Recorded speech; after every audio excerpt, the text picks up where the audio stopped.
मेरे प्रिय आत्मन,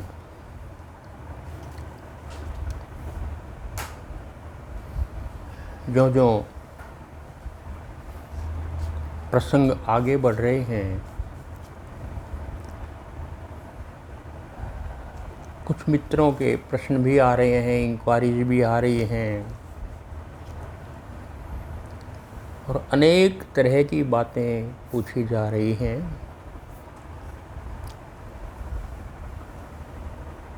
एक मित्र ने कहा है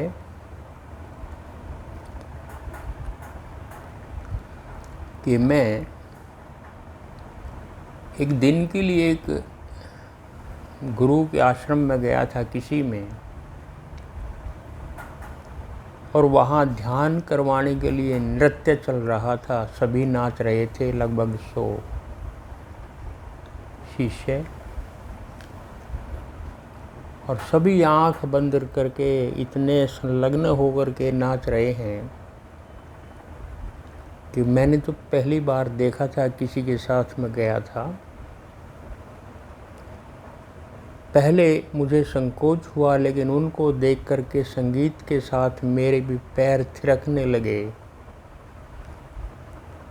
और धीरे धीरे थिरकने लगे। उसके बाद तो मैंने देखा मैं उन्हीं की तरह से नृत्य करने लगा जैसे वो कर रहे थे, पूरा डूब करके, और मुझे बहुत अच्छा लगा।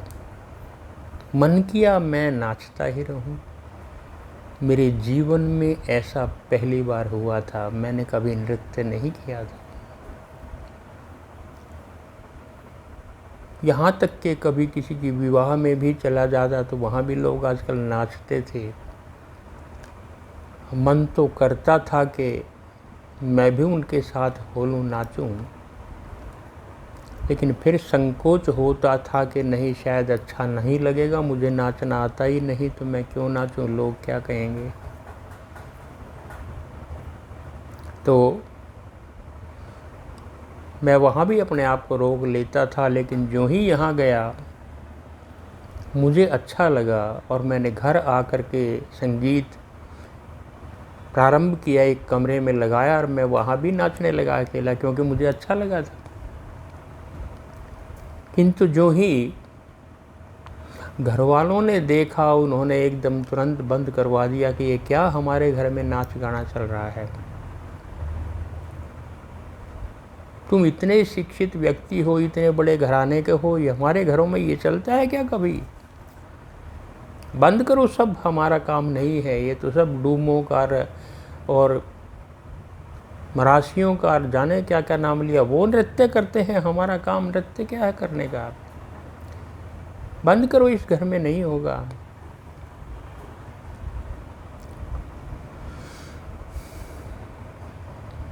कृपया बताएं आचार्य जी, क्या नृत्य इतना खराब है? क्या वो कुछ जातियों के लिए ही है कि वो करें और दूसरी जातियां ना करें?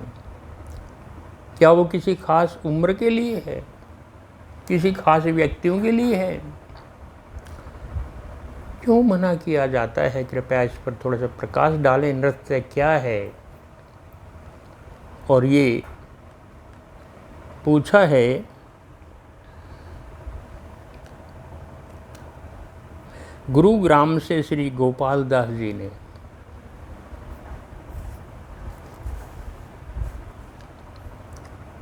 गोपाल दास जी, ये केवल आपके घर वालों की सोच नहीं है, उनका ही दोष नहीं है। वे तथाकथित सभ्य समाज नाचना भूल गया है। जब वो कहते हैं हमारे जैसे बड़े सभ्य घर में ये नहीं चलेगा, ये सभ्यता जैसे रूखी सूखी हो गई है। इस सभ्यता में जैसे उत्सव समाप्त हो गया है, ठूंठ हो गई है ये सभ्यता। नाम तो है कि सभ्यता बहुत आगे जा रही है, तरक्की कर रही है, प्रगति कर रही है,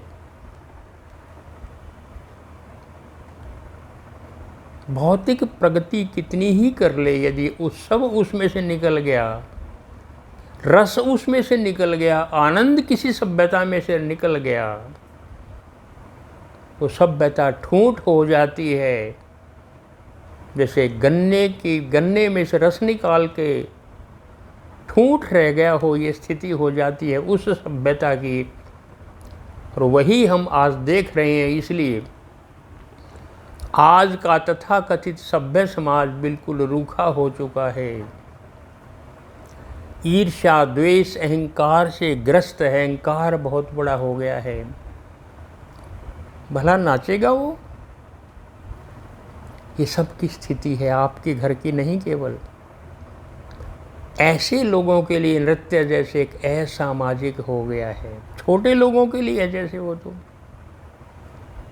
हाँ, वो बहुत बड़ा टिकट लेकर के कोई दूसरा नाचता हो तो थिएटर में जाकर के किसी दूसरे नर्तकी का नाच देख लेंगे, स्वयं नहीं नाचेंगे।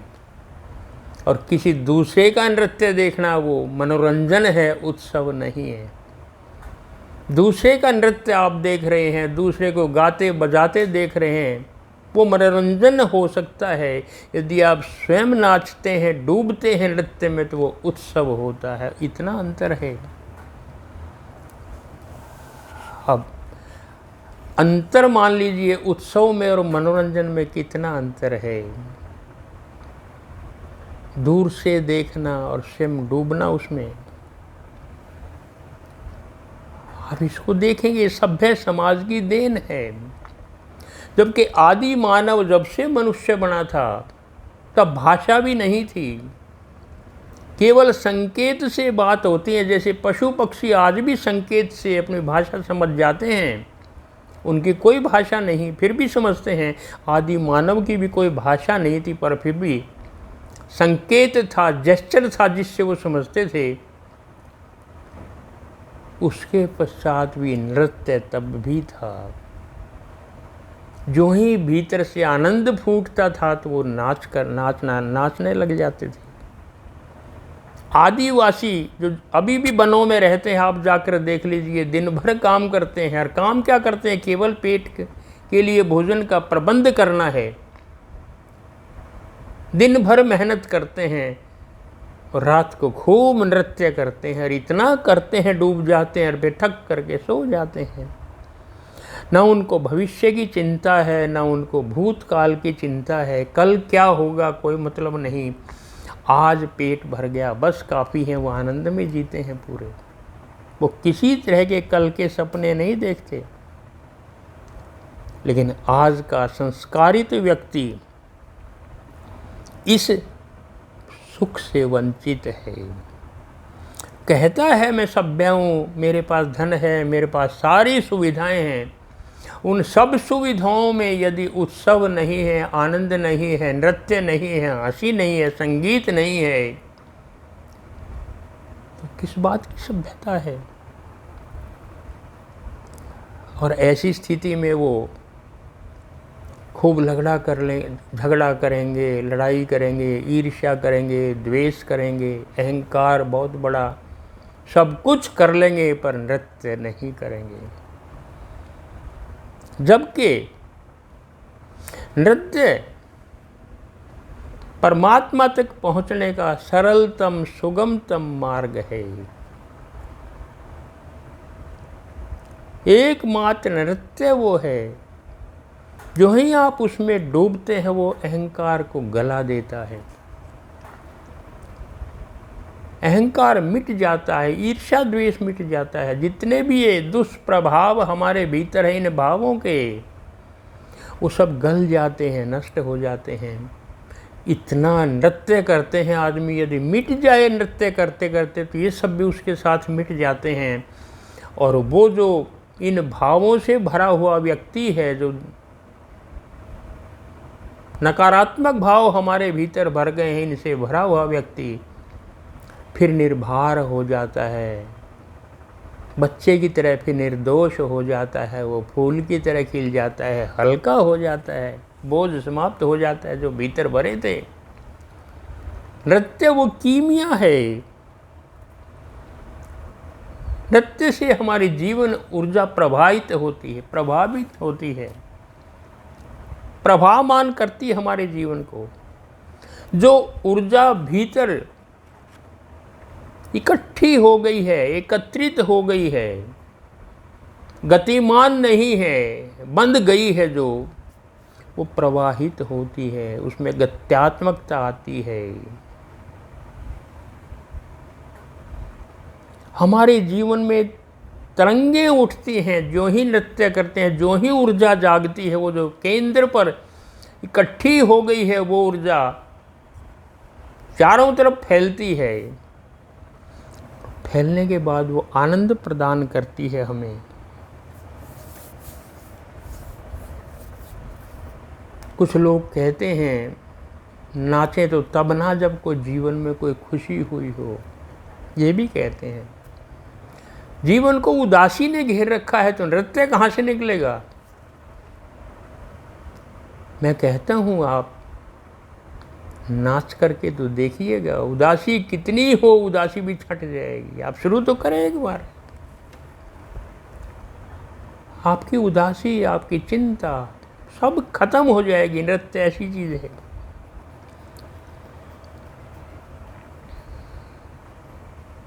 और हम जरा सोच करके देखें, इस पृथ्वी पर जो कुछ भी है, जहां हम रह रहे हैं, वहाँ सब कुछ तो नृत्य कर रहा है, सब कुछ नाच रहा है। मोर नृत्य कर रहे हैं, कोयल गा रही है, तितलियों ने अपने पाँव में पजेब बांध रखी है, वो गा रही है। भौरे अपना राग सुना रहे हैं। जहाँ आप देखोगे बादल आसमान में नृत्य कर रहे हैं, इधर उधर हवा नाचती फिर रही है।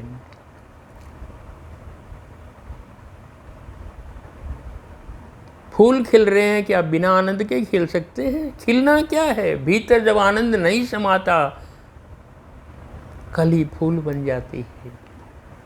सुगंध बिखेरती है सब जगह, सुगंध उसी उत्सव का, आनंद का है, नृत्य का ही है। इन्होंने कौन सा ट्रेनिंग ले रखी है?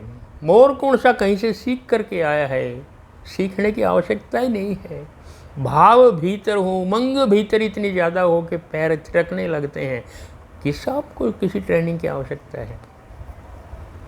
इतना ही नहीं, ये स्वयं पृथ्वी नृत्य कर रही है, सूरज के चारों तरफ गति कर रही है, सूरज के चारों तरफ घूम रही है। सूरज उसका प्रेमी है, सूरज उसका कृष्ण है, पृथ्वी गोपी है, नृत्य कर रही है। चंद्रमा नृत्य चारों तरफ घूम रहा है, पृथ्वी के प्रेमी प्रेमिका का रिश्ता है, नृत्य कर रहे हैं। वो सूरज जिसके चारों तरफ पृथ्वी गतिमान है, वो भी किसी का चक्कर लगा रहा है, किसी बड़े सूरज का चक्कर लगा रहा है। यह सब कुछ गतिमान है, कुछ भी ठहरा हुआ है, सब कुछ नृत्य कर रहा है। सारे अस्तित्व में नृत्य चल रहा है। एक आदमी नृत्य भूल गया है, बाकी पृथ्वी पर जो कुछ भी है सब नाच रहे हैं। आप नाच करके तो देखिएगा। वो कह रहे हैं नाचना गलत है, हमारा काम नहीं है, तो किसका काम? लड़ना तुम्हारा काम है, ईर्ष्या करना, अहंकार करना तुम्हारा काम है, संग्रह करना तुम्हारा काम है, झगड़े करना। नाचना तुम्हारा काम नहीं है, वो किसी और का है। ये चल रहा है हमारे समाज में, और वो उस समाज में जो सभ्य कहते हैं, संस्कारित कहते हैं, पढ़े लिखे कहते हैं, उस समाज में ये चल रहा है। लेकिन नहीं, आप नाचिए, किसी की मत सुनिए, खूब नृत्य करें। नृत्य इतना करें कि मिट जाएं। नृत्य आपने जाके जहाँ आप गए थे, मुझे पता है ओशो के आश्रमों में नृत्य चलता है, प्रतिदिन खूब नृत्य चलता है सुबह शाम। नृत्य के सहारे ही वो ध्यान में ले जाते हैं, आपकी सारी ऊर्जा को वो तरंगायित कर देते हैं उस आश्रम में जा कर के, और वहाँ से वो नृत्य के सहारे आपको ध्यान में ले जाते हैं। जिनको नहीं पता वो कहेंगे नृत्य से कभी ध्यान में जा सकता है? ध्यान में जाने का सरलतम मार्ग एकमात्र नृत्य है।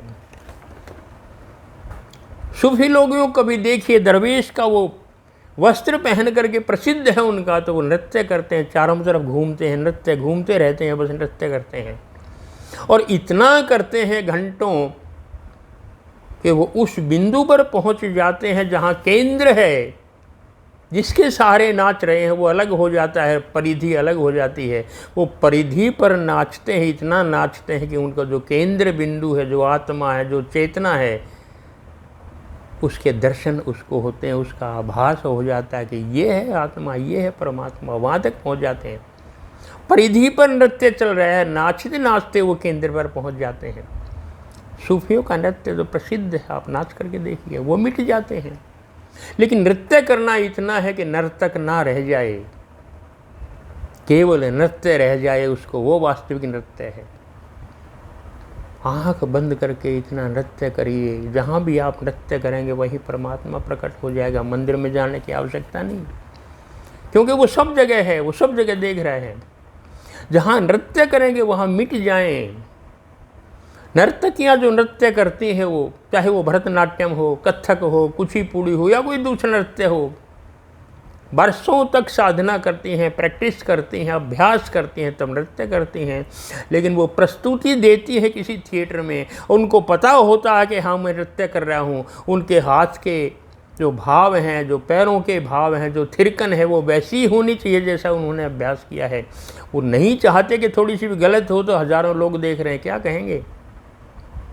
उनका ध्यान नृत्य में होता है। इसको थोड़ा समझ लेंगे आप।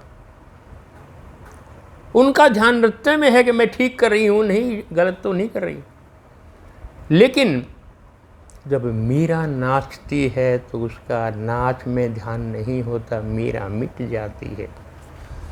मीरा को पता ही नहीं कि मैं नृत्य में हूँ। मीरा को पता ही नहीं उसका आंचल कब ढलक गया है।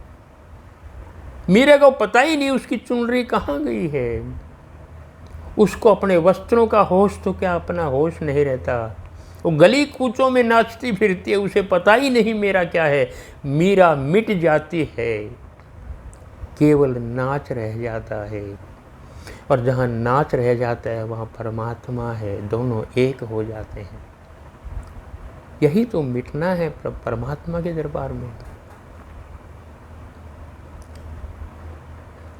नाचने से यदि परमात्मा मिलता तो सारी नर्तकियों को मिल गया होता है। नहीं, जो जो परमात्मा मिलता चला गया मीरा को, मीरा का नाच बढ़ता चला गया। जो जो प्रभु के दर्शन होते गए, मीरा उतनी ही नाचती चलेगी, मिटती चलेगी, पिघलती चलेगी, प्रवाहित होती चली गई। परमात्मा का आनंद मिलने के बाद वास्तविक नृत्य निकलता है। लेकिन आप प्रारंभ तो कीजिए, वहाँ तक तो जाइएगा। नाचना आवश्यक है, नाचना आवश्यक है, मिटना आवश्यक है। जो ही राधा नाचती है, जो ही गोपियाँ नाचती हैं, वो मिट जाती हैं, केवल कृष्ण रह जाते हैं। जब कृष्ण नाचते हैं तो वो भी मिट जाते हैं, केवल गोपी रह जाती हैं, दोनों एक हो जाते हैं। और एक समय आता है जब दोनों नहीं रहते, केवल नृत्य रह जाता है, केवल नाच रह जाता है। मिटना परम लक्ष्य है नृत्य में, केवल नृत्य रह जाए, इससे अहम गलता है। मैं का पता नहीं होता कहाँ है। यही तो नृत्य का आनंद है। लोग मना करते हैं मत नाचो, बाकी सब करो जो झगड़े हैं दुनिया भर के, कमाओ धन, ये नृत्य नहीं, उत्सव नहीं, आश्चर्य होता है। लेकिन नृत्य परमात्मा के निकटतम ले जाता है आपको, निकटतम परमात्मा के ले जाता है आपको। इसलिए लोग क्या कहते हैं इसकी चिंता ना करें। आप केवल नृत्य करें, अपने भीतर से नृत्य निकलना चाहिए, करना नहीं, निकलेगा। आप शुरू करिए, एक समय आएगा जब नृत्य प्रस्फुटित होगा, भीतर से बहेगा, झरने की तरह बहेगा। लेकिन लोग पोखर बन गए हैं, जोड़ बन गए हैं। सरिता बहने के लिए है, सागर में जाने के लिए। ये जीवन भी बहने के लिए है, परमात्मा तक जाने के लिए, प्रवाहित होना रहना चाहिए। जो ही जीवन रुक जाएगा, ठहर जाएगा तो सड़ जाएगा, जैसे पोखर बन जाएगा, जल में सड़ जाएगा। गतिमान रहना है, तभी उसके चरणों में हम जाकर के मिल सकते हैं। और वो कब होगा? जब पूरी प्राण प्रण शक्ति लगा देंगे, उसमें नृत्य बन जाएंगे। हमारे प्राण नृत्य बन जाएं, हमारी शक्ति नृत्य बन जाएं, और इतना अपने आप को समाप्त कर देंगे, बस केवल नृत्य रह जाए और कुछ भी ना लगे। ये अस्तित्व में मिलना है। और जो ही हम ऐसा होंगे, केवल नृत्य रह जाएगा, अर्थ क्या हुआ कि उसका रस रह जाएगा, उसका आनंद रह जाएगा।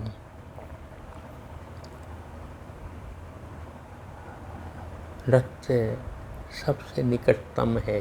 परमात्मा के नृत्य से बड़ा उत्सव संसार में कुछ भी नहीं है। नृत्य ऐसा लगता है उसी के लिए परमात्मा ने हमें भोगा है, भेजा है यहाँ पर। ये परम भोग है। कृष्ण को कोई त्यागी नहीं कह सकता। कृष्ण परम भोगी है, गोपियाँ परम भोगी हैं, महाभोगी हैं। परमात्मा परम भोगी है। जितना आनंद आ सकता है जीवन में, उसको आप लीजिए, ये भोग है। प्रेम में भोग है, वासना में नहीं। इसको थोड़ा समझ लेंगे आप। नृत्य वासना नहीं, नृत्य प्रेम है। परमात्मा यदि कोई लंगोटी वाला होता, त्यागी, ध्यान देंगे, वो क्यों फूलों को खिलाता, क्यों कमल खिलाता, क्यों भंवरे गुंजारते उसकी सृष्टि में। परमात्मा वो है जिसके सर पर सूरज का मुकुट है, जिसके गले में सितारों की माला है, फूलों की माला है। ऐसा परमात्मा लंगोटी वाला बना सकता है? नहीं। वो नृत्य कर रहा है, स्वयं नृत्य है। उसकी सृष्टि सारी नृत्य कर रही है, महाभोगी है।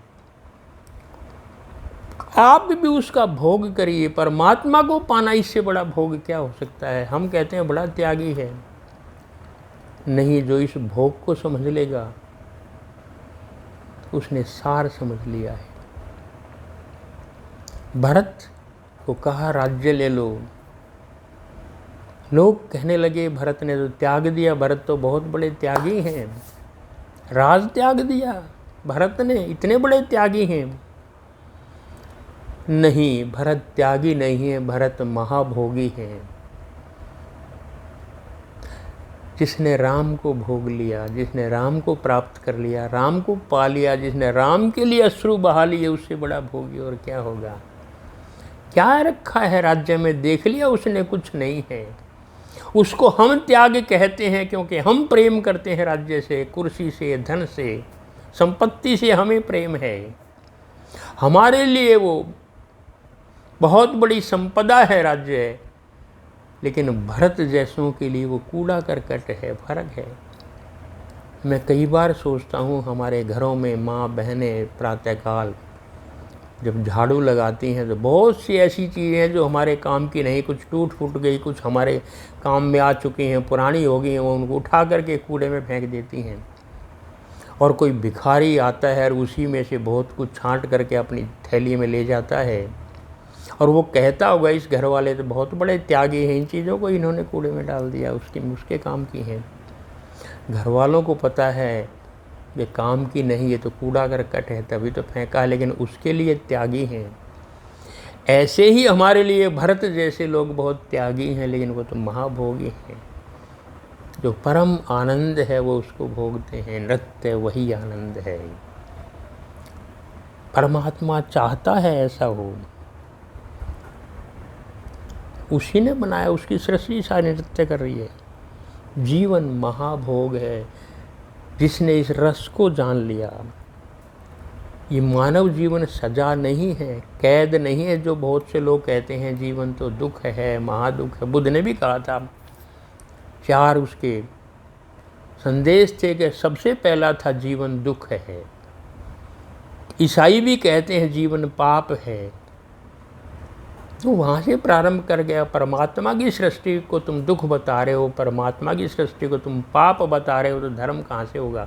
पाप से तो पाप ही निकलेगा। नहीं,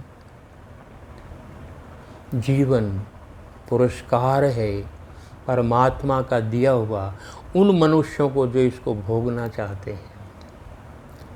बहुत बड़ा पुरस्कार है, उसकी थाती है, उसको आनंद से मनाइए।